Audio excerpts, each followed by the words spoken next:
ओम विष्णुपादाय कृष्णप्रेष्ठाय भूतले श्रीमते भक्ति वेदांत स्वामिनिति नामिने नमस्ते सारस्वती देवे गौरवाणी प्रचारिणे निर्विशेष शून्यवादी पाश्चात्य देश तारिणे जय श्री कृष्ण चैतन्य प्रभो नित्यानंद श्री अद्वैत गदाधर श्रीवास आदि गौर भक्त वृंद हरे कृष्णा कृष्णा कृष्णा हरे हरे हरे राम राम राम हरे हरे। हरे कृष्णा। रामायण पर चर्चा कर रहे हैं पिछले कुछ दिनों से। श्री रामचंद्र जी के जन्म के बाद विश्वामित्र मुनि आगे चलकर उनको ले जाते हैं जहाँ सिद्ध आश्रम में मारीच और सुबाहु का उद्धार भगवान करते हैं और उसके पहले ताटका का भी वध वो करते हैं। और अब चर्चा हम लोग कल कर रहे थे कि अब सिद्धाश्रम से निकले हैं मिथिला की ओर जाने के लिए। तो मिथिला की ओर जाने के रास्ते में कल हम लोगों ने चर्चा की कि कैसे गंगा के अवतरण की कथा वहाँ पर विश्वामित्र मुनि ने उनको बताई गंगा में। और गंगा का महत्व हम लोग कल चर्चा कर रहे थे, कैसे ब्रह्मवैवर्त पुराण के अनुसार एक गोपी हैं गोलोक वृंदावन में, और यहाँ पर कैसे उनका अवतरण हुआ, इस ब्रह्मांड में कैसे हुआ, इस पृथ्वी पर कैसे हुआ, कल हमने विस्तार से चर्चा की सगर महाराज के यज्ञ के आधार पर। और गंगा देवी, वैसे तो गंगा देवी जैसे वर्णन पद्म पुराण में किया गया है कि हो सकता है समय आ जाए जब इस पृथ्वी के सारे धूल के कणों को कोई गिन ले, लेकिन गंगा के गुणगान को, गंगा के गुणों को कोई गिन नहीं सकता। विष्णुपदी नाम है इनका, क्योंकि भगवान विष्णु के चरणों से निकली हैं और इसीलिए चरणामृत हैं। तो जब गंगा जल ग्रहण किया जाता है या चरणामृत ग्रहण किया जाता है तो ऐसे कहते हैं, ये मंत्र कहा जाता है, अकाल मृत्यु हरणम सर्वव्याधि विनाशनम विष्णु पादोदकम पीत्वा पुनर्जन्म न विद्यते। अर्थात भगवान के चरणों से निकली हुई विष्णु पादोदकम, उसको जब हम पीते हैं तो फिर पुनर्जन्म नहीं होता। तो ये चर्चा हम लोग कल कर रहे थे, कैसे भगवान श्री कृष्ण का तरल रूप हैं गंगा देवी, ये भी चर्चा की। गंगा देवी का वर्णन कई स्थानों पर आता है।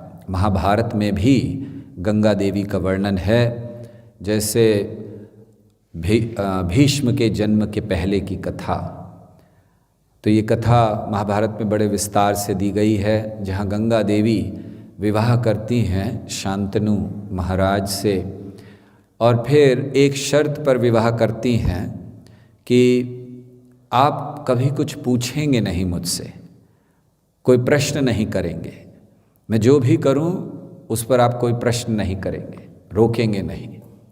शांतनु महाराज ने सोचा क्या होगा, 2 गुलाब जामुन एक्स्ट्रा खा लेंगे, हम प्रश्न नहीं करेंगे, या ऐसे कुछ सरल चीज़ें सोची होंगी।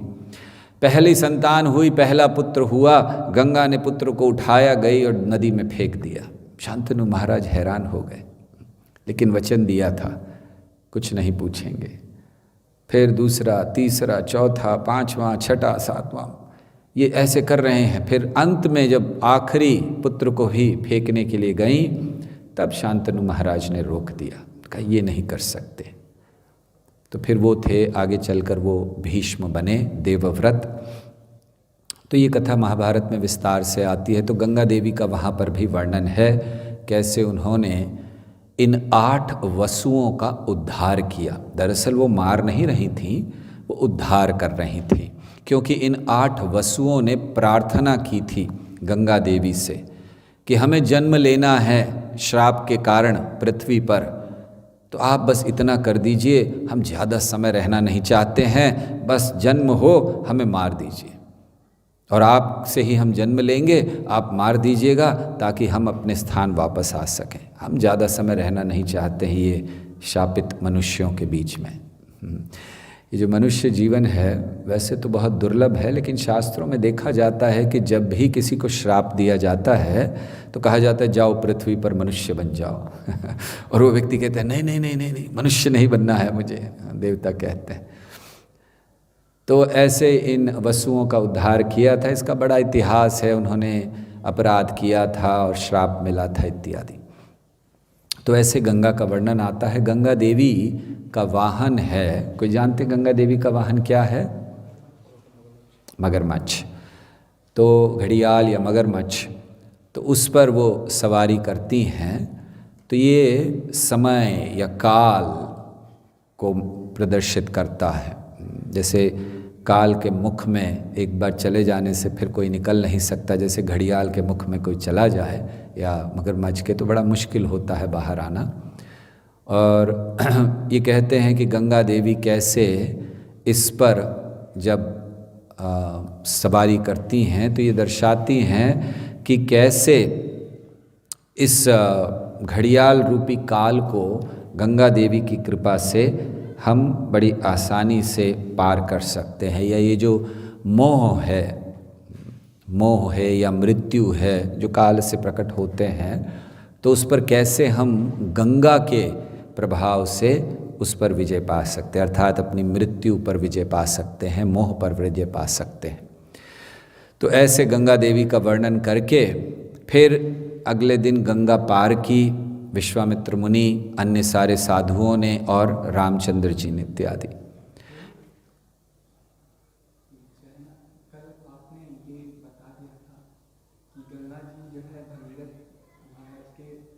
आ रहे हैं, अच्छा थैंक यू।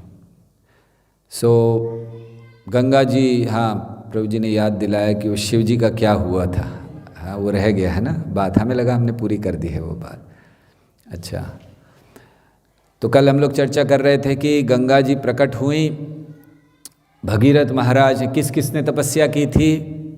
सगर महाराज ने तपस्या की, अंशुमन ने की, दिलीप महाराज ने की और फिर भगीरथ महाराज ने की। गंगा जी तैयार हो गई, शिव जी से प्रार्थना की, शिव जी तैयार हो गए, लेकिन दोनों में थोड़ा सा हंसी मजाक हुआ और गंगा को उन्होंने अपनी जटाओं में धारण कर लिया। गंगा उन्हीं में रह गई। और फिर से 1 वर्ष तक भगीरथ महाराज ने शिव जी की प्रार्थना की कि ये क्या कर दिया आपने, इतनी मेहनत की थी। तो फिर शिव जी प्रसन्न हुए और 1 वर्ष के बाद फिर गंगा को उन्होंने पृथ्वी पर आने दिया। तो उस समय गंगा 7 अलग अलग धाराओं में विभक्त होकर प्रकट हुई थी। तो 7 अलग अलग धाराओं के अलग अलग नाम भी मान जाते हैं, जैसे अलकनंदा कहते हैं, गंगा कहते हैं इत्यादि, और भागीरथी। तो एक धारा जो भगीरथ महाराज के पीछे पीछे चली, उन 60,000 सगर के पुत्रों का उद्धार करने के लिए, जिन्हें भगवान कपिल ने केवल दृष्टि मात्र से जलाकर राख कर दिया था। तो भगीरथ महाराज के पीछे पीछे चली और वो भागीरथी कहलाईं। तो जब ऐसे पीछे पीछे जा रही थीं तो भगीरथ महाराज आगे आगे चल रहे हैं, गंगा की ये धारा पीछे चल रही है। चलते चलते एक स्थान पर आए जहाँ जानहू ऋषि का आश्रम था, और जानहू ऋषि वहाँ बैठे तपस्या में मग्न थे, ध्यान मग्न थे। और भगीरथ महाराज वहाँ से पास से निकले और गंगा भी निकली और गंगा ने पूरे आश्रम को भर दिया पानी से। तो जैसे ही जानू ऋषि ध्यान मग्न थे, अचानक जल जल हो गया। देखा उन्होंने तो बड़ा क्रोध आया कि ये क्या हुआ। तो इतने क्रोध में आ गए कि वो पूरी गंगा को पी गए। भगीरथ महाराज का तो भाग्य क्या कहना ही क्या है। पहले शिवजी ने गायब कर दिया, अब जा रहे थे तो जानू ऋषि पी गए पूरी गंगा। तो अरे अब क्या होगा। तो फिर भगीरथ महाराज को उनसे भी प्रार्थना करने लग पड़ेगी, अरे छोड़िए कैसे। उन्होंने सारा वृत्तांत बताया। तो फिर अपने कान से उन्होंने, जानहू ऋषि ने उसको प्रकट किया। तो क्योंकि जानहू ऋषि के कान से वो प्रकट हुई, इसीलिए जाह्नवी कहलाती हैं। गंगा देवी का एक नाम है जाह्नवी।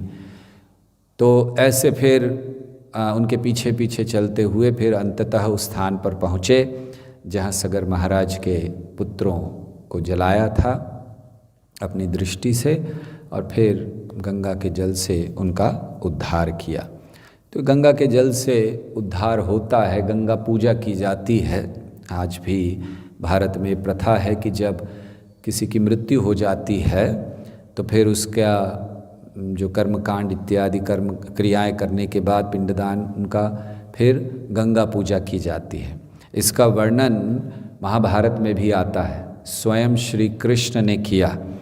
जब महाभारत का युद्ध हो गया तो महाभारत के युद्ध में सब मारे गए, तो फिर सारे तो रिश्तेदार ही थे, तो युधिष्ठिर इत्यादि ने गंगा पूजा की जिसमें श्री कृष्ण ने भी भाग लिया। तो ऐसे ये गंगा का महत्व है। तो अब आगे चले श्री रामचंद्र, और चलते चलते एक बहुत सुंदर नगरी में आए जिसका नाम था विशाला नगरी, और वहाँ बड़ी सुंदर नगरी थी। रामचंद्र जी ने पूछा ये इतनी सुंदर नगरी किसकी है? तो विश्वामित्र मुनि ने बताया कि है तो इक्ष्वाकु कुल वालों की ही। इक्ष्वाकु कुल में ही एक राजा हुए विशाला, और उन्होंने ये नगरी बनाई थी, और इसीलिए इस नगरी का नाम विशाला है। लेकिन इस स्थान का एक बड़ा महत्व है। क्या महत्व है? तो कहने लगे कि इस स्थान का महत्व है कि यहाँ किसी ने तपस्या की थी, और तपस्या किसने की थी ये बताने से पहले वो उसके पूर्व या पृष्ठभूमि उसकी बताते हैं कि क्या किसने तपस्या की है। क्या हो रहा है उसमें? चार्ज नहीं हो, बाद में कर लो। तो उस समय उन्होंने और एक इतिहास बताया कि जब तपस्या का तो बताएंगे कि किसने वहाँ तपस्या की, तो बताने लगे क्यों तपस्या की जिस भी व्यक्ति ने वहाँ की। तो उसका इतिहास बताने के लिए उन्होंने संक्षेप में समुद्र मंथन की लीला को कहा। समुद्र मंथन की लीला हम लोग श्रीमद् भागवत में बड़े विस्तार से पढ़ते हैं, महाभारत में आती है, रामायण में आती है। तो उन्होंने उस लीला को कहा, समुद्र मंथन की लीला को, कि कैसे ये लीला हुई थी। तो बड़े विस्तार से है, आप लोग कई बार ये लीला सुन चुके हैं, इसीलिए इसको विस्तार से नहीं, बड़े संक्षेप में जो इससे सीखने लायक हमारे लिए उपदेश हैं उनको ही कहेंगे। तो ये बड़ी महत्वपूर्ण लीला है। आप सब जानते हैं कि कैसे देवासुर संग्राम हुआ, देवता गए भगवान के पास हताश होकर, भगवान ने कहा संधि कर लो। इस समय वो बड़े शक्तिशाली हैं, मैं कुछ नहीं कर सकता, जाओ संधि करो और तैयार हो जाओ समुद्र मंथन करने के लिए। तो फिर सब बलि महाराज के पास आए, समुद्र मंथन की तैयारी हुई, और अब पर्वत को उठाकर ले जाना था। पर्वत उठाने लगे तो कई देवता और कई दैत्य उनमें दबकर मर गए, उठाकर नहीं ले जा पाए। फिर भगवान आए अजीत के रूप में, गरुड़ पर सवार होकर उन्होंने उस पर्वत को गरुड़ जी की पीठ पर रखा और समुद्र तक ले गए। और फिर जब पहुँचे, अब मंथन प्रारंभ होना था, तो गरुड़ जी को कहा आप जाइए वापस, क्योंकि मंथन के लिए वासुकी को रस्सी बनाना था, और अगर गरुड़ जी रहते तो वासुकी वहाँ डर के मारे आते नहीं। तो गरुड़ जी चले गए। तो इस लीला में बहुत से हमने बड़े सुंदर सुंदर सिद्धांत यहाँ पर देखे हैं कि जब मंथन प्रारंभ हुआ तो भगवान ने सबसे पहले कहा कि मैं वासुकी के मुख को पकड़ूंगा, मुख की ओर। तो खुद चले गए भगवान मुख पकड़ने के लिए। तो क्यों कहा भगवान ने ऐसा? भगवान ने ऐसा इसलिए कहा क्योंकि भगवान अपने भक्तों से, अपनी संतानों से प्रेम करते हैं। तो उन्होंने सोचा कि जो भी कष्ट होना है वो मैं ले लेता हूँ, इन लोगों को कष्ट ना हो। इसीलिए वो स्वयं चले गए मुख पकड़ने के लिए, क्योंकि जब मंथन होगा तो वासुकी के मुख से अग्नि निकलेगी, विष निकलेगा, तो इसको मैं ले लूँगा। ये भगवान का प्रेम है। लेकिन असुर इस प्रेम को समझ नहीं पाते हैं, भगवान के प्रेम को असुर नहीं समझ पाते। तो असुरों ने कहा नहीं नहीं, हम मुख के हिस्से पर खड़े होंगे। भगवान ने कहा ठीक है, आप खड़े हो जाइए। तो फिर प्रश्न आता है कि अगर भगवान सही में प्रेम करते हैं तो असुरों को मना कर देना चाहिए था कि नहीं, तुम्हें कष्ट होगा, तुम नहीं खड़े हो, मैं खड़ा हूँगा। तो भगवान ने ऐसा क्यों नहीं किया? क्योंकि भगवान किसी भी जीव के स्वतंत्रता में बाधा नहीं डालते। भगवान ने दी है स्वतंत्रता, लेकिन वो कभी छीनते नहीं हैं। वो हमें चुनाव करने की शक्ति देते हैं, स्वतंत्रता देते हैं कि आप मुझसे प्रेम अपनी इच्छा से करिए, अगर नहीं तो कोई बात नहीं, आप जहाँ हैं वहाँ सुखी रहिए। अगर आपको लगता है कि आप सुखी रह सकते, भगवान बाधा नहीं डालते स्वतंत्रता में जीव की। तो इसीलिए उन्होंने ये करने दिया। समुद्र मंथन हुआ और बहुत सारी चीज़ें उसमें से निकली, जहर निकला, और फिर उस जहर को शिव जी ने पी लिया।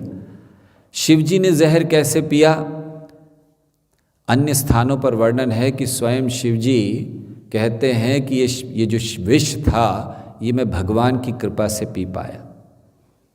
तो शिव जी ने ये जो विषपान किया है, जिससे शिव जी नीलकंठ के रूप में प्रसिद्ध हुए, शिव जी स्वयं कहते हैं, एक नहीं 2 स्थानों पर, 3 स्थानों पर वो कहते हैं कि केवल भगवान की कृपा से, मैंने जाने से पहले प्रार्थना की भगवान से, और उनकी कृपा से मैं इस विष को ले पाया। तो ऐसे उन्होंने विष पिया। और विष पीने का कारण क्या था? शिव जी के विष पीने का पहला कारण था कि उन्होंने देखा कि ये सब लोग इस समय खतरे में हैं, और शिव जी चाहते थे कि मैं खतरे से बचाऊं। दूसरा कारण शिव जी के विष पीने का था कि उन्होंने सोचा कि मेरा कर्तव्य है, इस समय ये मेरा कर्तव्य है कि मुझे ये कार्य करना चाहिए, और साथ ही साथ वो सोच रहे थे कि इससे मैं भगवान हरि को प्रसन्न करूँगा। इसलिए उन्होंने इस विष का पान किया। कृष्ण भावनामृत आंदोलन के प्रचारक भी इसी तरह हैं, क्योंकि इस आंदोलन के संस्थापक भी इसी तरह हैं। श्रील प्रभुपाद ने विष पिया हम सबको ये कृष्ण भावना का अमृत देने के लिए, हम सबकी रक्षा करने के लिए, एक भक्त के रूप में, कृष्ण के प्रतिनिधि के रूप में अपने कर्तव्य को मानते हुए और कृष्ण की प्रसन्नता के लिए प्रभुपाद ने जहर पिया। कौन सा जहर पिया प्रभुपाद ने? शिव जी ने एक बार पिया और नीलकंठ के रूप में प्रसिद्ध हो गए। प्रभुपाद ने बारंबार पिया, हर कष्ट को झेला इस संस्था को बनाने के लिए।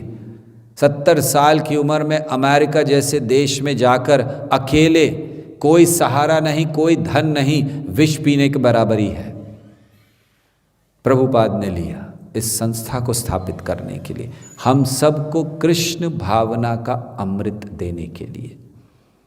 फिर वहाँ पर अकेले रहना, वृद्ध अवस्था में संस्था को बनाना 1 साल बाद, फिर ऐसे ऐसे लोगों को कृष्ण भक्ति सिखाना जिन्होंने बचपन से कभी कृष्ण का नाम नहीं सुना, उनको कृष्ण भक्त बनाना बहुत कठिन कार्य है। आज जितने प्रचारक हैं वो इस सब को देख रहे हैं कि विदेश में जाकर प्रचार करना बहुत कठिन है। प्रभुपाद ने किया, इतने सारे लोगों को भक्त बनाया। तो इसीलिए जय श्री श्री गौर नटराज दयाल निताय की जय, श्रील प्रभुपाद की जय। तो यहाँ हम लोग देखते हैं कि शिव जी ने भी विषपान किया रक्षा करने के लिए।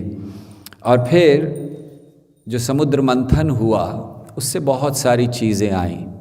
अभी कुछ समय पहले रविवार के कार्यक्रम में जब हम दशावतार की कथा पर चर्चा कर रहे थे, 10 अवतारों की, तो ये कथा बड़ी विस्तार से हमने कही थी, इसीलिए अब फिर से उसको पुनः दोहरा नहीं रहे हैं, बड़े संक्षेप में आपको बता रहे हैं। और जैसे हमने उस समय भी चर्चा की थी कि दरअसल ये जो समुद्र मंथन है, ये हमारी चेतना के मंथन की आवश्यकता को हमें बताता है कि कैसे चेतना का मंथन बहुत आवश्यक है। और चेतना का जब मंथन होता है तो जैसे पहले जहर निकला लेकिन अंत में अमृत निकलता है, इसी तरह जब हम चेतना का मंथन करते हैं तो हो सकता है कि पहले कुछ कष्ट हो इस जगत के, लेकिन अंततः भगवान की भक्ति हमें प्राप्त होती है। और इसमें बड़ी महत्वपूर्ण चीज़ हम देखते हैं कि हर अवस्था में जो देवता थे वो भगवान पर पूर्ण रूप से आश्रित थे। जब उनसे पर्वत नहीं उठाया गया, भगवान को पुकारा उन्होंने। जब वो पर्वत को मंथन करने का प्रयास कर रहे थे पर्वत के द्वारा समुद्र को, और पर्वत नीचे जाने लगा, उन्होंने भगवान की ओर देखा, भगवान ने और एक रूप ले लिया। फिर जब बहुत समय बाद जब मंथन करने के बाद विष निकला, समझ नहीं आ रहा है क्या करें, हलाहल विष सब जगह है, उन्होंने भगवान की ओर देखा, क्या करें। फिर जब अंत में अमृत आया और वो अमृत का जो पात्र था उसको असुर चुरा कर ले गए, दैत्य चुरा कर ले गए, फिर देवता भगवान की ओर देख रहे, अब क्या करें। हर अवस्था में भगवान पर आश्रित हैं, इसीलिए उन्हें सुर कहा जाता है, क्योंकि वो भगवान के भक्त हैं, भगवान पर पूर्ण रूप से आश्रित हैं। वे जानते हैं कि भगवान हमारी रक्षा करेंगे क्योंकि हम पूर्ण रूप से उनको समर्पित हैं। तो देवताओं में और सुरों में जब ये देवताओं में और असुरों में जब ये चल रहा था, तो हम लोग देखते हैं कार्य एक था, स्थान एक था। जो लोग कार्य कर रहे थे मंथन, वो एक ही कार्य था, स्थान भी वही था, समय भी था, वही समय था, लेकिन फिर भी उनका उद्देश्य अलग अलग था। दोनों का, देवताओं का उद्देश्य अलग था और दैत्यों का भी उद्देश्य अलग था, और इसीलिए उन्हें अलग अलग फल प्राप्त हुए। उद्देश्य क्या था? एक दृष्टि से देखा जाए तो उद्देश्य वही था, दोनों अमृत चाहते थे लेकिन गलत भाव में। एक चाहते थे ताकि वो भगवान की सेवा कर सकें, और दूसरे चाहते थे ताकि वो इस ब्रह्मांड पर नियंत्रण कर सकें। तो इसीलिए गलत अलग अलग उनका गति भी हुई। तो ऐसे ये कथा बताई, और फिर ये कथा बताकर वो कहते हैं कि जब दैत्य हार गए, इस समुद्र मंथन के बाद अमृत प्राप्त हो गया, देवताओं को मोहिनी अवतार भगवान ने लिया, और फिर मोहिनी अवतार ने धोखे से सारा अमृत देवताओं को पिला दिया। तो फिर युद्ध हुआ और दैत्य हार गए। तो जब दैत्य बहुत बुरी तरह हार गए तो उनकी जो माता थी दीति, वो बड़ी दुखी हो गई, और उन्होंने कश्यप मुनि से कहा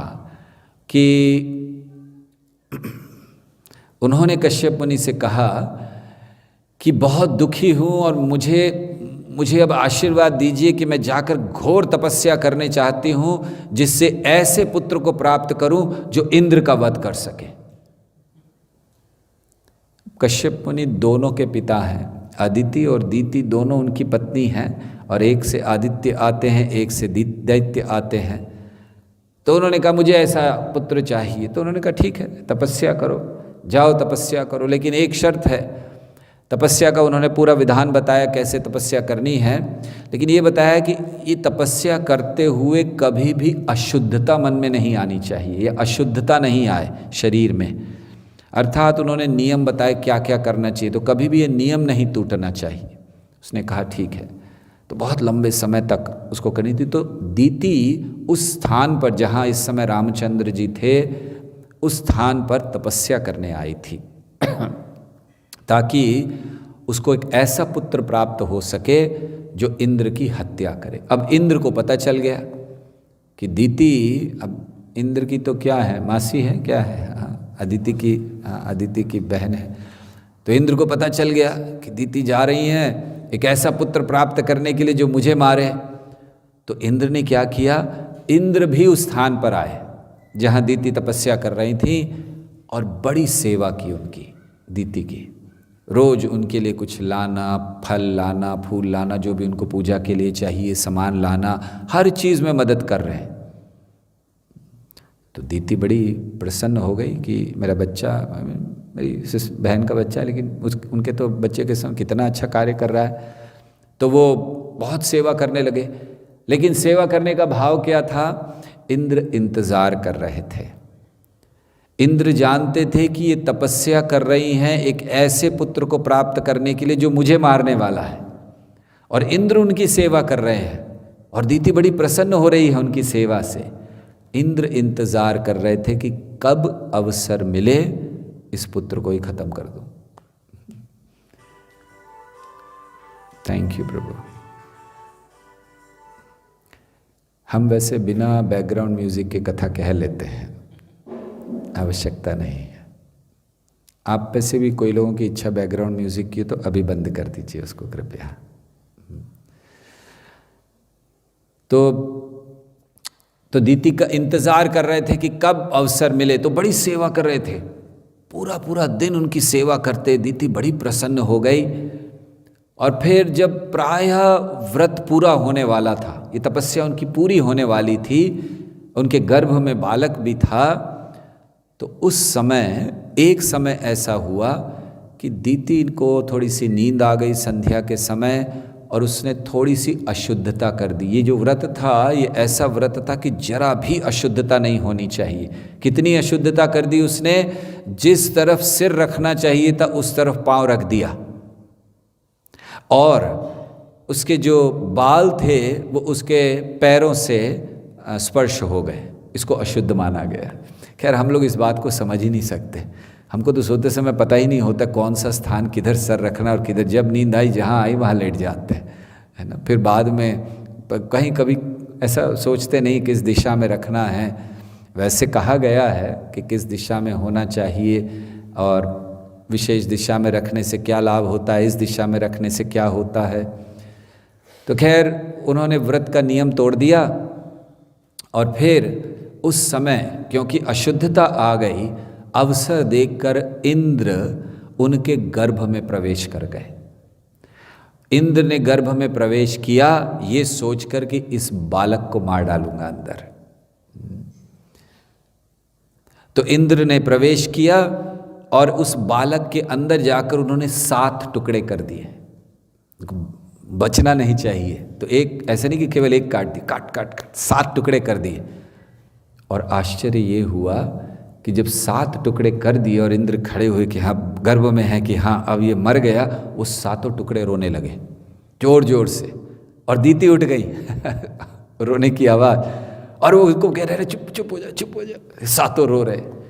तो अब क्या करे, इंद्र घबरा गए, अब तो पता चल जाएगा। उन्होंने सोचा था चुपचाप जाऊंगा, मारूंगा, बाहर आ जाऊंगा, और दीति उठेंगी और दीति को लगेगा अरे गर्भ गिर गया, बस मैं बच जाऊंगा। लेकिन वो 7 टुकड़े काटे, अब रो रहे इंद्र क्या करे अंदर, और उनको उनके और 7 टुकड़े कर दिए। 49 गर्भ के 49 टुकड़े उन्होंने कर दिए, और वो सारे टुकड़े रोने लगे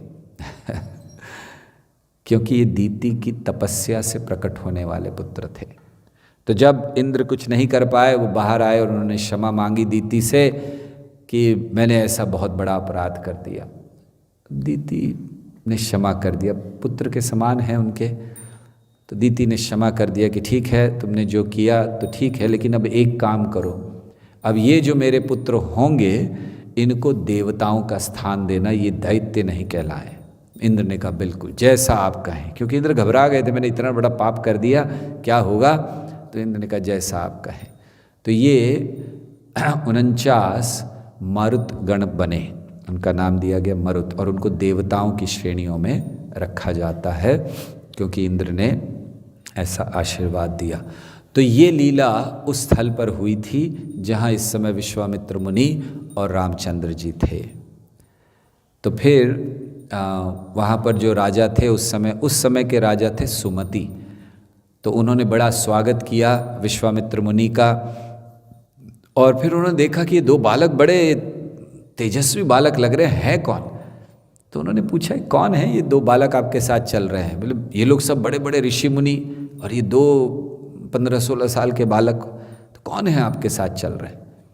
तो उन्होंने बताया कि ये रामचंद्र जी हैं। उससे पहले इन्होंने कहा कि अब आप आगे जा रहे हैं तो आप एक काम कीजिए, आप जंगलों से होके जाएंगे मिथिला वगैरह, तो मैं आपके साथ सेना भेज देता हूँ, मैं आपको थोड़े अस्त्र शस्त्र देता हूँ, आप लेके जाइए साथ में। तो उस समय विश्वामित्र मुनि ने कहा मैं आपको कुछ बताता हूँ अभी अभी क्या हुआ है हमारे आश्रम में। तो उन्होंने फिर बताया कि ये जो दो मेरे साथ चल रहे हैं ना, ये दो ही काफ़ी हैं, कोई सेना की ज़रूरत नहीं है। इन्होंने अकेले ही पूरे सिद्धाश्रम की रक्षा कर दी, ताटका का वध कर दिया उसके पहले। तो सुनकर बहुत प्रसन्न हुए। और फिर एक दिन रामचंद्र जी रुके वहाँ, फिर अगले दिन वे लोग चले मिथिला की ओर। तो अब चलते चलते आगे आ गए, बस मिथिला के निकट ही पहुँच गए थे, मिथिला पहुँचने वाले थे। हम लोग जब मिथिला पहुँचेंगे तो बताएंगे कि मिथिला नाम क्यों आया, जनक नाम क्यों है। जनक वैसे सीता देवी के पिता का ही नाम नहीं है, जनक एक पदवी है, तो कैसे ये आई, तो इसका और फिर वो धनुष का विशेष वर्णन होने वाला है कि वो धनुष कैसे आया। तो जब मिथिला पहुँचेंगे तब करेंगे, अभी तो पहुँचे नहीं हैं मिथिला। तो अब बस थोड़ा सा दूर थे मिथिला से भगवान, प्रायः मान लीजिए कि पहुँच ही गए थे, तो उन्होंने एक आश्रम देखा। आश्रम सूना पड़ा हुआ था। तो रामचंद्र जी ने पूछा कि आश्रम तो बहुत अच्छा लग रहा है, लेकिन सूना पड़ा हुआ है, आश्रम वासी नहीं दिख रहे हैं, कोई भी खाली आश्रम पड़ा हुआ है, तो ये क्या है। दरअसल वो गौतम ऋषि का आश्रम था जहाँ रामचंद्र जी पहुँचे थे, और वहाँ पर उन्हें अहिल्या का उद्धार करना था। तो विश्वामित्र मुनि ने वहाँ कथा बताई। दरअसल वाल्मीकि रामायण में कहा गया है, हम लोग बहुत ये जानते हैं कि अहिल्या का उद्धार हुआ, पत्थर बन गई थी, रामचंद्र जी ने स्पर्श किया, लेकिन वाल्मीकि मुनि इसको वर्णन नहीं करते। वाल्मीकि मुनि का वर्णन अलग है, पद्म पुराण और अध्यात्म रामायण का वर्णन अलग है। तो वाल्मीकि मुनि वर्णन करते हैं कि हुआ ये, तो अब विश्वामित्र मुनि वो कथा सुना रहे हैं कि क्या हुआ। बोले हुआ कि यहाँ पर गौतम ऋषि रहते थे अपनी पत्नी अहिल्या के साथ, बहुत सुंदर थी, ब्रह्मा जी की पुत्री हैं अहिल्या, तो बहुत सुंदर थी। और अहिल्या और गौतम यहाँ रहते थे। तो एक समय गौतम ऋषि स्नान के लिए चले गए, और जब वो गए तो उस समय इंद्र वहाँ पर आए और उन्होंने गौतम ऋषि का रूप ले लिया। और फिर वो गए और अहिल्या से कहा कि संतान उत्पत्ति के लिए कोई समय की आवश्यकता नहीं है, हम जब चाहें कर सकते हैं, और इस समय मैं आपका संग करना चाहता हूँ। तो गौतम ऋषि के रूप में कहा, अहिल्या ने स्वीकार किया। लेकिन वर्णन करते हैं वाल्मीकि मुनि कि जब अहिल्या संग करना प्रारंभ किया, अहिल्या जान गई कि गौतम मुनि नहीं है, लेकिन फिर भी अहिल्या रुकी नहीं, और इसी कारण से दोनों को आगे चलकर श्राप मिला। कई बार लोग पूछते हैं कि इंद्र ने धोखा दिया, अहिल्या की क्या गलती थी, अहिल्या को क्यों श्राप दे दिया। वाल्मीकि कहते दोनों की गलती थी, एक की नहीं थी। तो खैर जब ऐसा हुआ और फिर इंद्र जाने लगे वापस, और जब इंद्र जाने लगे, छुप कर जा रहे थे, गौतम ऋषि आ गए, उन्होंने देख लिया और अपनी योग सिद्धि से जान गए कि क्या हुआ है। इंद्र ने और अहिल्या ने ये जो पाप कर दिया, तो तुरंत श्राप दिया इंद्र को, इंद्र को भी श्राप दिया, और फिर अंदर गए और अहिल्या को भी श्राप दे दिया। तो श्राप क्या दिया, अगर अध्यात्म रामायण और पद्म पुराण में लिखा है कि उन्होंने श्राप दिया तुम पत्थर हो जाओ, लेकिन वाल्मीकि मुनि लिखते हैं कि गौतम ऋषि ने श्राप दिया कि कई कई वर्षों तक तुम यहीं रहोगी, बिना कुछ खाए पिए, केवल हवा पर जीवित रहोगी और किसी को दिखाई नहीं दोगी। फिर जब काफ़ी वर्ष के बाद, बहुत लंबे समय के बाद दशरथ नंदन राम आएंगे, तब तुम अपने रूप को पुनः प्राप्त करोगी। तो ये दंड उन्होंने अहिल्या को दिया। अगस्त्य या अध्यात्म रामायण में कहते हैं कि उन्हें पत्थर बना दिया। तो ये हुआ इस कारण से जो उन्होंने पाप किया था। तो उस समय अहिल्या ने वचन लिया कि ठीक है, मैं भगवान श्री राम के चरणों का स्मरण करते हुए यहाँ पर रहूँगी जितने भी वर्ष, और आपके चरणों का भी, गौतम ऋषि उसके पति हैं, तो आपके चरणों का स्मरण करते हुए मैं यहाँ पर रहूँगी। तो यहाँ भक्तों के लिए अहिल्या एक बहुत महत्वपूर्ण निर्देश देती हैं। क्या निर्देश है कि कभी कभी भक्ति करते हुए भक्तों से अपराध हो जाते हैं, पाप हो जाते हैं, जैसे अहिल्या से हो गया। तो क्या करना चाहिए? और ये स्वाभाविक है, कभी कभी हो जाते हैं, तो क्या करना चाहिए? तो अहिल्या समझाती हैं कि अगर जब भी हम पाप करते हैं तो स्वाभाविक है पापों का फल आने वाला ही है। जैसे अहिल्या को दंड मिला, पापों का फल आने वाला है। लेकिन 2 कार्य एक भक्त को करने चाहिए जो यहाँ अहिल्या ने किए। पहला, नम्र बन जाना चाहिए। Take a humble position. अगर हमने कुछ गलत किया है, नहीं भी किया है, अगर हमारे ऊपर आरोप लग रहा है, नम्र हो जाइए सबसे पहले। और दूसरी चीज़, जैसे यहाँ स्वीकार किया अहिल्या ने, ठीक है आप जो कहेंगे 1000 वर्ष तक रहना, ठीक है 1000 वर्ष तक रहेंगे यहाँ पर। और दूसरी चीज़ बड़ी महत्वपूर्ण है कि एक भक्त को दृढ़ता का व्रत लेना चाहिए।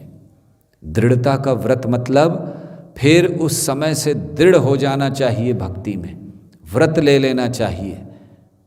ये 2 चीज़ें उसको पापमय फल से बाहर आने में मदद करेंगी, जैसे अहिल्या को किया। तो क्या करना चाहिए हमें? सबसे पहले नम्र हो जाएं, स्वीकार करें, ठीक है या तो हमारे कर्मों का फल है अभी का या पूर्व जन्म का, कभी का तो कर्मों का फल होगा, नहीं तो अचानक मेरे साथ ऐसा नहीं होता।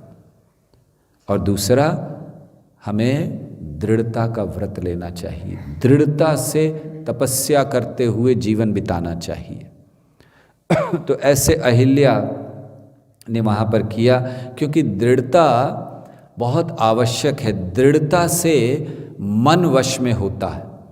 अगर हम मन को वश में करना चाहते हैं तो फिर हमें दृढ़ता लानी बहुत ज़रूरी है। जिस व्यक्ति के हृदय में, जीवन में दृढ़ता नहीं है, दृढ़ व्रत नहीं है, वो मन को वश में नहीं कर सकता। मन को वश में करने के लिए बड़ी दृढ़ता चाहिए, क्योंकि मन बड़ा ढीठ है।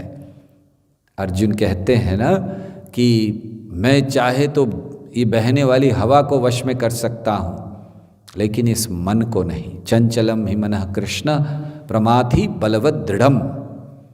तो वो इतना ढीठ है, उसके लिए हमें दृढ़ बनना आवश्यक है। इसीलिए दृढ़ता मन को वश में करने में मदद करती है। तो ऐसे हमें अहिल्या से ये सीखना चाहिए। और एक महत्वपूर्ण बात हम लोग सीखते हैं कि जहाँ कहा गया कि अहिल्या, तो अब जब रामचंद्र जी को ये सुना तो रामचंद्र जी से कहा प्रवेश कीजिए। रामचंद्र जी ने प्रवेश किया। अध्यात्म रामायण में कहा गया रामचंद्र जी ने स्पर्श किया उस पत्थर को, पद्म पुराण भी कहता है। लेकिन यहाँ कहा कि केवल प्रवेश किया, और जैसे ही प्रवेश किया उद्धार हो गया अहिल्या का, और अहिल्या प्रकट हो गई वहाँ पर, और अहिल्या बड़ी प्रसन्न हुई। और लेकिन अहिल्या को देखकर राम और लक्ष्मण ने उनके चरण स्पर्श किए। उद्धार उन्होंने किया, लेकिन फिर भी चरण स्पर्श किए। और फिर आगे चलकर अहिल्या ने उनके चरणों को धोया इत्यादि, उनका स्वागत किया।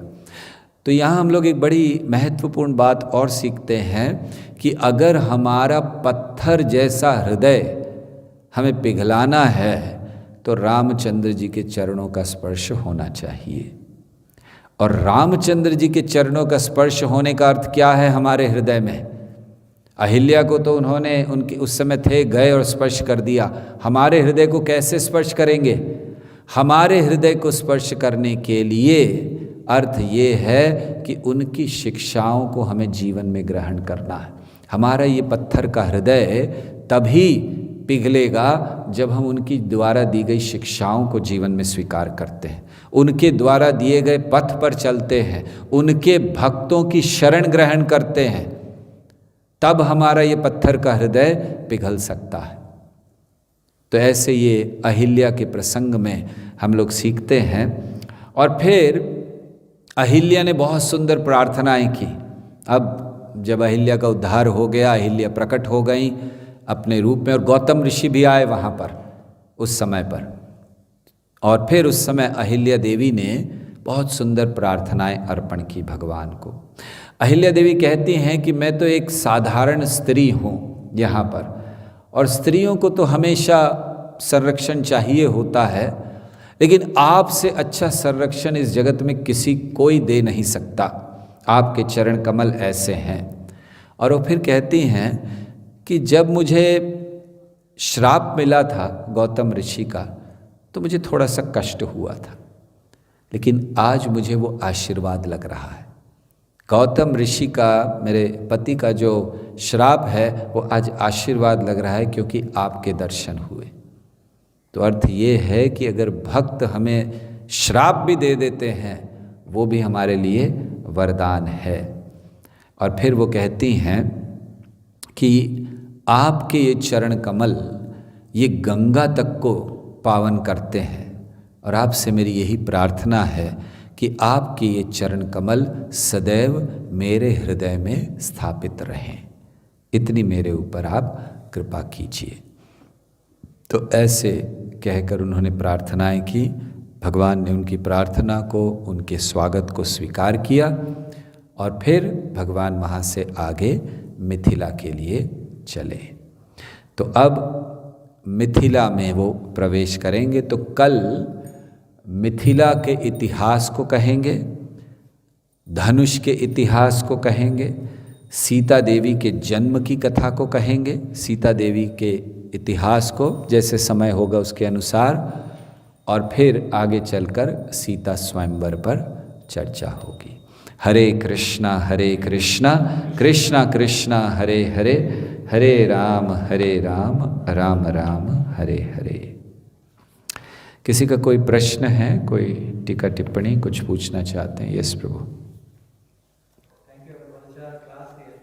इसमें बहुत सुंदर आपने एस्पेक्ट बताया कि कैसे एक भक्त के जब हृदय पे भगवान के चरण कमल पड़ते हैं, तो वो हमें प्रार्थना करेगी कि ये जो कठोर हृदय है वो पिघल जाए और हमारे अंदर भक्ति बढ़े। तो इसमें हम ये प्रार्थना कर सकते हैं। फिर तो हम ये भी देखते हैं कि जो भगवान के शुद्ध भक्त होते हैं, जैसे श्री हरिदास ठाकुर, उन्होंने भी जब अपने प्राण त्यागे तो चैतन्य महाप्रभु के चरणों को अपने हृदय पर रख लिया। वैसे गोपीज भी यही प्रार्थना करती है कि अपने चरण कमलों को हमारे हृदय पर रखें। तो इतने एलिवेटेड डिवोटीज भी ये प्रार्थना क्यों करते हैं जबकि उनका हृदय तो ऑलरेडी पिघला हुआ? बहुत अच्छा प्रश्न है। एलिवेटेड डिवोटीज क्यों ये प्रार्थना करते हैं? ठीक है, हमारा तो है ही पत्थर, हम तो मानते नहीं है कि पत्थर है, लेकिन है, और वो लोग कहते हैं उनका है नहीं, लेकिन वो लोग कहते हैं कि है। तो वो लोग क्यों ऐसी प्रार्थना करते हैं? ये प्रार्थना है क्योंकि भगवान से प्रेम बढ़ता जाता है। ऐसी अवस्था में जहाँ भी हमारी भक्ति परिपक्व नहीं हुई है, और ऐसी अवस्था में जहाँ भक्ति की परिपक्वता हो चुकी है, दोनों में भक्ति के साधन, भक्ति के मार्ग वही रहते हैं। केवल रस बदल जाता है, आनंद बदल जाता है। जैसे भगवान की कथा वो व्यक्ति भी सुनता है जिसका हृदय भौतिक कामनाओं से भरा हुआ है, और दूसरी ओर बड़े वैष्णव भी सुनते हैं उन कथाओं को। तो कथा का लाभ क्या होता है? दोनों कथा सुन रहे हैं, लेकिन दोनों के ऊपर प्रभाव अलग अलग है। गोपियाँ क्या कहती हैं? तब कथामृतम तप्त जीवनम। तो वो भी कथा सुनती हैं, और कथा हम लोग भी सुनते हैं। दोनों में अंतर क्या है? रस का। प्रभुपाद इसको समझाया करते थे, जैसे एक आम होता है, तो कच्चा आम और पका हुआ आम, दोनों आम हैं, लेकिन दोनों में अंतर क्या है? रस का। जब वो पक जाता है तो फिर रस आ जाता है। तो परिपक्व अवस्था में भी वे लोग कहते हैं कि आपके चरण रखिए, इसलिए नहीं कि उनका हृदय पत्थर है, इसलिए कि वो पत्थर निकल चुका है और अब असली आनंद को स्वाद करना चाहते हैं। जब तक वो पत्थर है, हम भगवान के रूप, भगवान के गुण, भगवान की लीलाओं, भगवान के नाम का आस्वादन नहीं कर पाते। तो शुरुआत की अवस्था में जब परिपक्व नहीं हुए हैं, वो चीज़ें हमें परिपक्वता की ओर ले जाती हैं, और परिपक्व अवस्था में वही चीज़ें हमें आनंद देती हैं। जैसे आज हम जब जप करते हैं भगवान के नाम का, तो हमारे लिए वो हर एक जप पर आँखों में आंसू नहीं है। हर एक जप क्या पूरा 16 माला होने के बाद भी पता नहीं चलता है कि क्या हुआ। लेकिन जब भगवान के शुद्ध भक्त जिनका हृदय शुद्ध हो चुका है, कहना चाहिए कि उनको जप करने की आवश्यकता, जैसे हरिदास ठाकुर, भगवान ने स्वयं कहा तुम्हें जप करने की अब ज़रूरत नहीं है, हो गया लेकिन उन्होंने किया। तो क्यों किया उन्होंने, जब उनको तो आवश्यकता, हम लोग कर रहे हैं हमारे हृदय की शुद्धिकरण के लिए, उनका तो हृदय शुद्ध था, क्योंकि वो हर एक नाम में जो रस और आनंद ले रहे हैं वो हम लोग अनुभव नहीं कर सकते, हम लोग सोच कल्पना नहीं कर सकते कि क्या आनंद है। तो इसीलिए गोपियाँ भी कहती हैं कि आपके, हम कहते हैं कि आपके चरण कम हमारे हृदय में आए ताकि ये पत्थर टूट जाए, हृदय शुद्ध हो, हम आपके महत्व को समझ सकें। गोपियाँ कहती हैं कि इसको रखिए हमारे हृदय में ताकि जो इनके स्पर्श का आनंद है उसको हम ले सकें। तो अंतर है रस का, अंतर है आनंद का, अंतर है भाव का। ठीक है, हाँ जी। हम भक्ति के लिए दृढ़ता कैसे ला सकते हैं? हम भक्ति के लिए दृढ़ता कैसे ला सकते हैं, दृढ़ कैसे हो सकते हैं? तो भक्ति में दृढ़ता को लाने के लिए पहली चीज़ है कि हम भक्ति के सही मार्ग पर हों। हमें आचार्यों के द्वारा दिया गया मार्ग, ये पहला कार्य। अगर हम गलत मार्ग पर हैं तो दृढ़ता आ ही नहीं सकती। तो इसीलिए सबसे पहले सही मार्ग पर हों। दूसरा चीज़, दृढ़ भक्तों का संग करें। ये दृढ़ता छुआछूत की बीमारी की तरह है। तो जब किसी दृढ़ भक्त के साथ रहते हैं तो अपने आप वो दृढ़ता आती है देखकर। जैसे आज भी जब हम लोग श्रील प्रभुपाद के वीडियोस को देखते हैं, अब तो उनका हम लोग वपू का संग नहीं कर पा रहे हैं, लेकिन केवल वीडियोस को देखते हैं तो हमारे अंदर एक ऐसी वो एनर्जी आ जाती है, हम लोग को भी प्रचार करना चाहिए, है ना। ये संग का असर है। तो दृढ़ भक्तों का संग करें, पहला मार्ग सही हो, दूसरा दृढ़ भक्तों का संग करें, और तीसरा गंभीरता लाने का प्रयास करें। दृढ़ता का अर्थ क्या है? थोड़ी सी तपस्या के लिए तैयार रहें, जीवन को बदलने के लिए तैयार रहें। जैसे प्रभुपाद लिखते हैं उपदेशामृत में कि कम से कम एकादशी इत्यादि पर हमें व्रत कर लेना चाहिए, जन्माष्टमी या भगवान के आविर्भाव दिवसों पर व्रत कर लेना चाहिए। थोड़ा बहुत उसको प्रारंभ करें, अर्थात थोड़ी सी तपस्या प्रारंभ करें। तो ऐसे दृढ़ता लाने के लिए थोड़ी सी तपस्या प्रारंभ करें, और फिर जो नियम हमें भक्ति में दिए गए हैं उसको कड़ाई से पालन करने का संघर्ष करें। कड़ाई से पालन नहीं भी कर पा रहे हैं तो संघर्ष करें। और सबसे महत्वपूर्ण बात, हमारा जो संघर्ष हो वो प्रामाणिक हो, हमारी इच्छा प्रामाणिक हो। जैसे हम दृढ़ता चाहते हैं लेकिन दृढ़ता आ नहीं रही है, कोई बात नहीं, हम संघर्ष कर रहे हैं, एक दिन आ जाएगी। लेकिन हम संघर्ष ही नहीं कर रहे हैं दृढ़ता लाने के लिए, या हमारी इच्छा नहीं है, हम नियम पालन कर रहे हैं लेकिन दृढ़ होने की इच्छा नहीं है, अगले जन्म में जाएंगे भगवान के धाम, अभी तो हो नहीं सकता। नहीं, हमारी बड़ी तीव्र इच्छा है, संघर्ष कर रहे हैं, हमें पता है हमारे अंदर बहुत कमियां हैं, हमारे अंदर बड़े दुर्गुण हैं, हमारे अंदर वासनाएं हैं, लेकिन हम संघर्ष कर रहे हैं। ये संघर्ष हमें दृढ़ता तक ले जाएगा, और अंततः हमें भगवान के और भगवान के भक्तों के प्रति आदर का भाव बनाए रखना चाहिए। दृढ़ता लाने के लिए उनकी कृपा बहुत आवश्यक है। तो हमें याचना करनी चाहिए भगवान से कि माया बहुत शक्तिशाली है और मैं बहुत कमज़ोर हूँ। हमें प्रार्थना करनी चाहिए भगवान से। लेकिन आपके लिए माया शक्तिशाली नहीं है। मम माया दुरत्यया मामेव ये प्रपद्यन्ते माया मेताम तरन्ति ते। माया बहुत शक्तिशाली है, मैं बहुत कमज़ोर हूँ, आपकी शरण में आया हूँ, आपकी शक्ति है माया, बचाइए मुझे। तब हम दृढ़ता को प्राप्त कर सकते हैं। ठीक है, आगे नेक्स्ट। अहिल्या को पत्थर बनने का श्राप मिला, इंद्र को क्या श्राप दिया था? अहिल्या को पत्थर बनने का श्राप दिया, इंद्र को क्या श्राप दिया? क्योंकि इंद्र ने अपनी जनेंद्रियों का गलत उपयोग किया था, इसीलिए श्राप दिया कि उसकी जनेंद्रियां ही गिर जाएं, वो उनके विहीन हो गया इंद्र, तो वो श्राप मिला। और आगे चलकर कथा है कि उसका ऑपरेशन करना पड़ा और एक प्राणी से उसकी जनेंद्रियां लेकर लगाई गई। ये रामायण में वर्णन आता है, वाल्मीकि रामायण में। और क्या है प्रश्न? भगवान ने विष पीने के लिए शिव जी को क्यों चुना? हाँ, बहुत अच्छा प्रश्न है।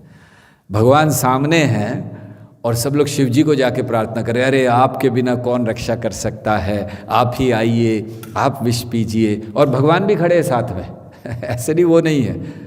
और उन्होंने ही कहा, जब सबने देखा भगवान की और अब क्या करें, बोले चलो सब शिव जी के पास जाते हैं। अच्छा चलिए, सब चल दिए। तो भगवान ने ऐसा क्यों किया? जब वो स्वयं वहाँ उपस्थित थे, आचार्यों ने समझाया इसको कि भगवान वहाँ उपस्थित होते हुए भी शिव जी को क्यों बुलाया गया। पहला कारण, भगवान अपने भक्त का हमेशा गुणगान कराना चाहते हैं, और इस लीला में भगवान बहुत कुछ कर चुके थे। सारा वो पर्वत से उठाने से लेकर नीचे बनना सब हो चुका था, तो भगवान ने कहा भी कुछ और भी कर, कोई और को भी करने दो। लेकिन प्रमुख कारण, भगवान शिव जी का गुणगान करवाना चाहते थे, इसीलिए वो खुद गए। तो भगवान और भक्त के बीच में ये एक प्रतिस्पर्धा चलती है।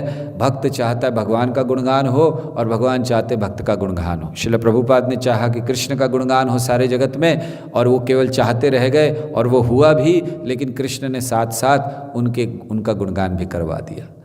तो एक भक्त और भगवान में प्रतिस्पर्धा होती है। तो शिव जी का गुणगान करवाना चाहते थे, और इसीलिए भगवान ने शिव जी को चुना कि किस तरह, ऑन रहने देना लाइट, अभी प्रोग्राम चल रहा हो तब नहीं बंद करना चाहिए।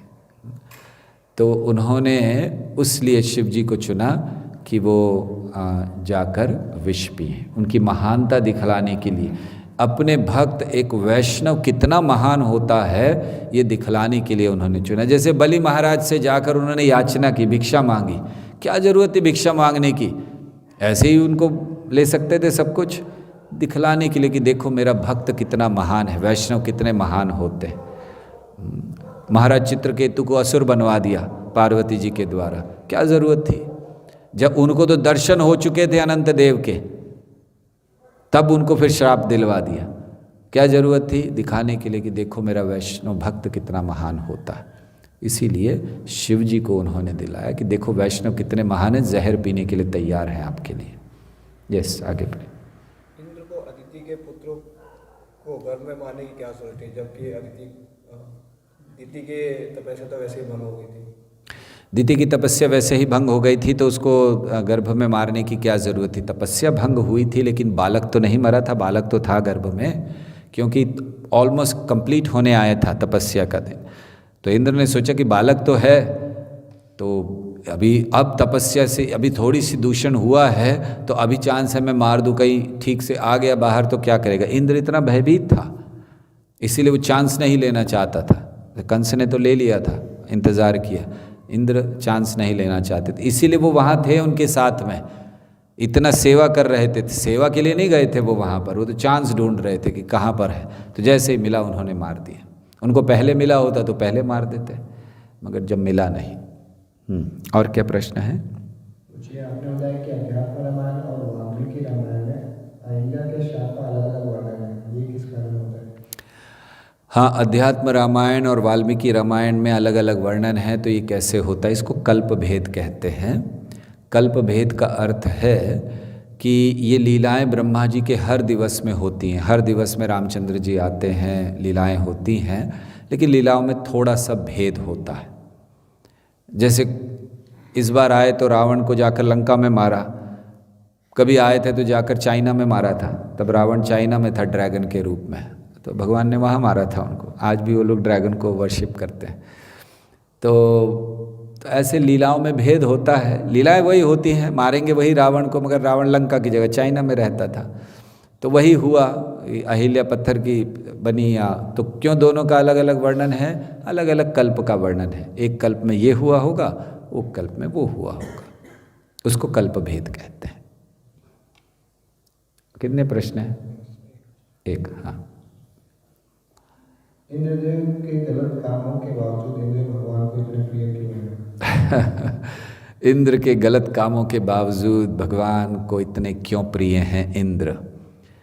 क्योंकि इंद्र भक्त हैं, पहली चीज़।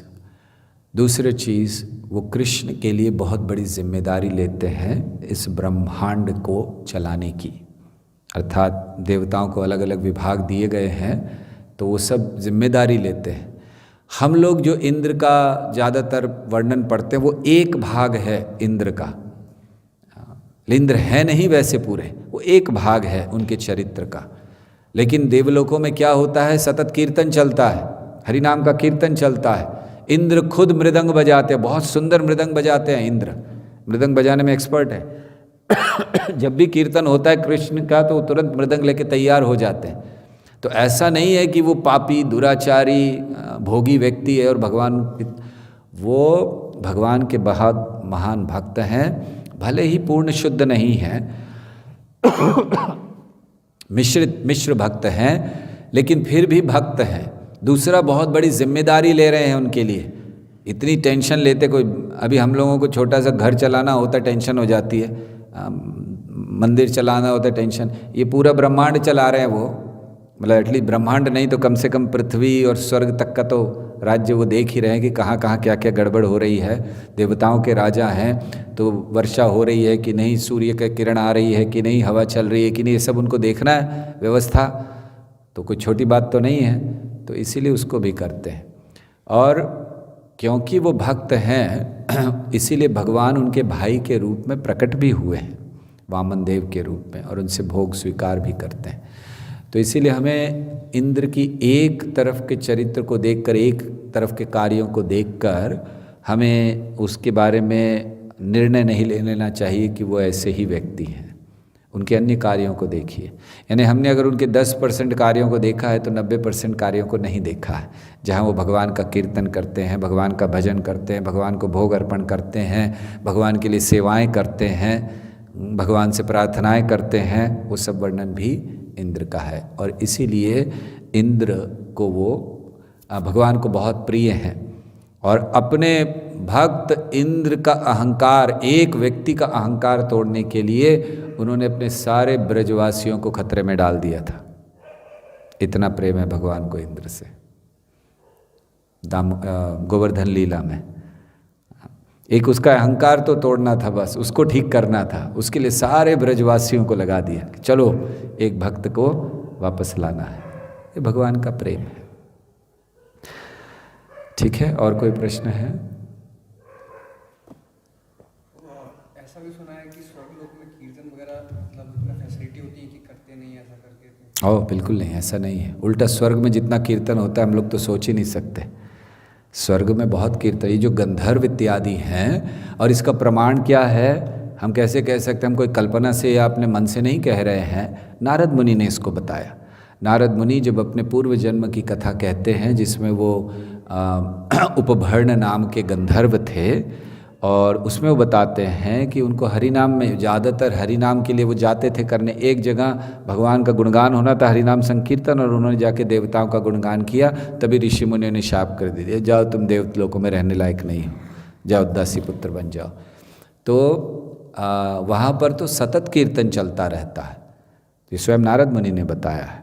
ब्रह्मा जी, आज हम लोग सुबह पढ़ रहे थे भागवत में, क्या कहा उन्होंने कि ब्रह्मा जो कंस के जो सहायक थे, जब बातचीत कर रहे थे तो क्या कहा? डरने की ज़रूरत नहीं है, इंद्र की तो शक्ति नहीं है, शिव तो वो तो चले गए वन में, और ब्रह्मा वो तो हमेशा ध्यानमग्न रहता है।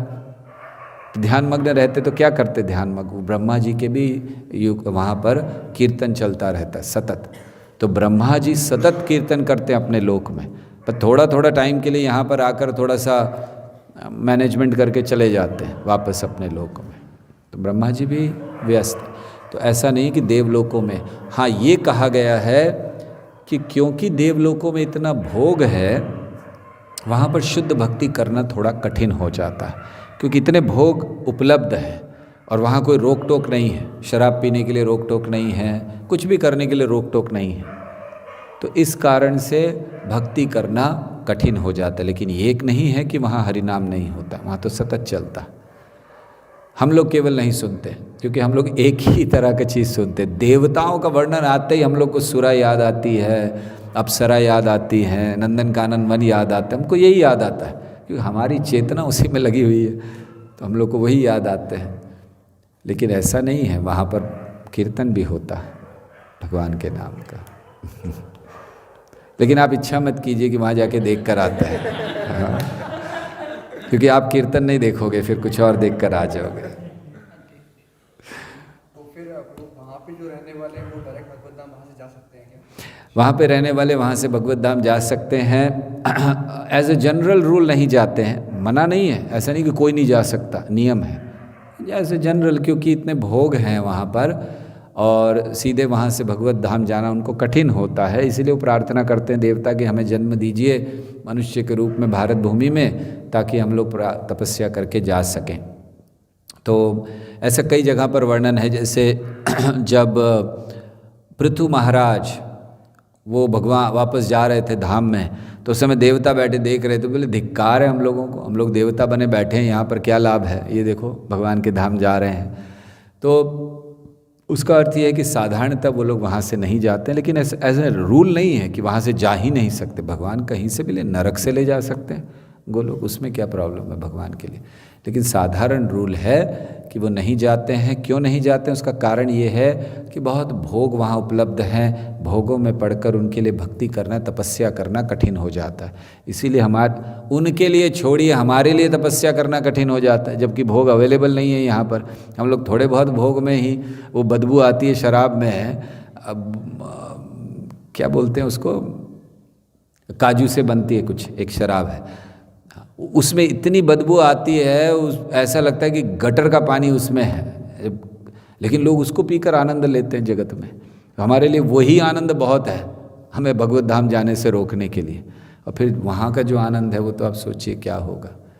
तो इसलिए साधारणता नहीं जाते हैं वहाँ से, वे लोग तपस्या के लिए नीचे आकर तपस्या करके जाते हैं।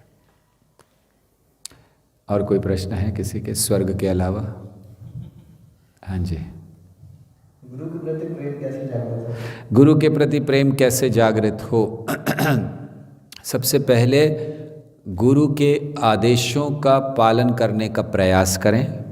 दूसरा, गुरु के वचनों को, गुरु के प्रवचन को सतत सुने। हम लोग गुरु के प्रति प्रेम उत्पन्न करना चाहते हैं, लेकिन जब YouTube पे जाते हैं तो हम बाकी सब चीज़ देखते हैं, गुरु के प्रवचन नहीं सुनते हैं। कहाँ से प्रेम उत्पन्न होगा?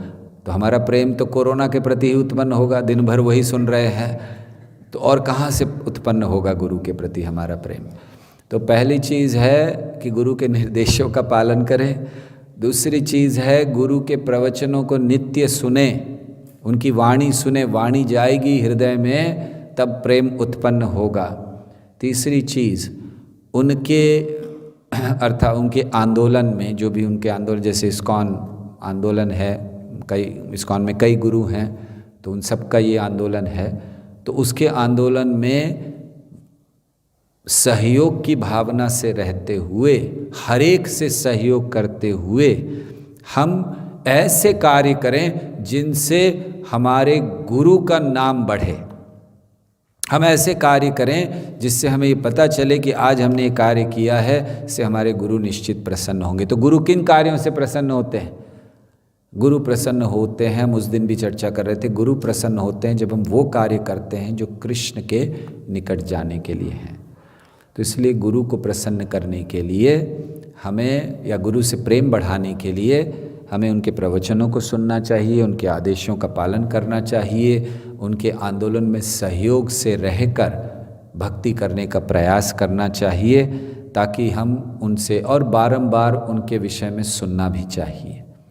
कभी कभी हम लोग ये भूल जाते हैं, केवल व्यास पूजा के दिन सुनते हैं, बड़ा अच्छा लगता है, हाँ, जाते हैं, इतने लोग गुणगान करते हैं, वाह हमारे गुरु महाराज ऐसे, हमारे गुरु महाराज ऐसे हैं, और बाकी साल भर पता भी नहीं रहता कहाँ हैं गुरु महाराज। तो सुनना चाहिए उनके विषय में, ताकि उनके विषय में सुनकर, उनसे सुनकर हमारे हृदय में उनके प्रति प्रेम बढ़ सके। और साथ साथ हमें उन्होंने जो प्रारंभ में इस संस्था में अपना योगदान दिया है उसको भी सुनना चाहिए।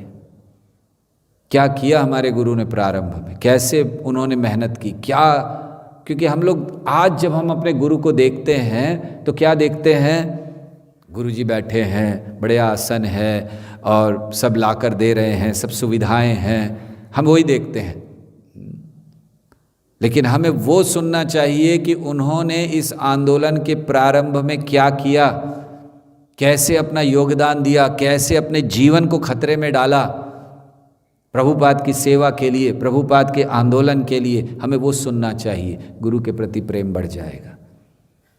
हम सुनते नहीं हैं, रेगुलर सुनना चाहिए क्या किया उन्होंने।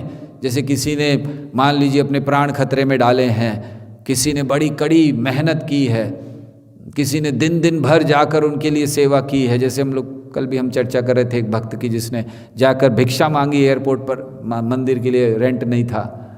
ऐसी चीज़ें हमें सुननी, हमारे गुरु ने क्या किया है, प्रेम बढ़ जाएगा।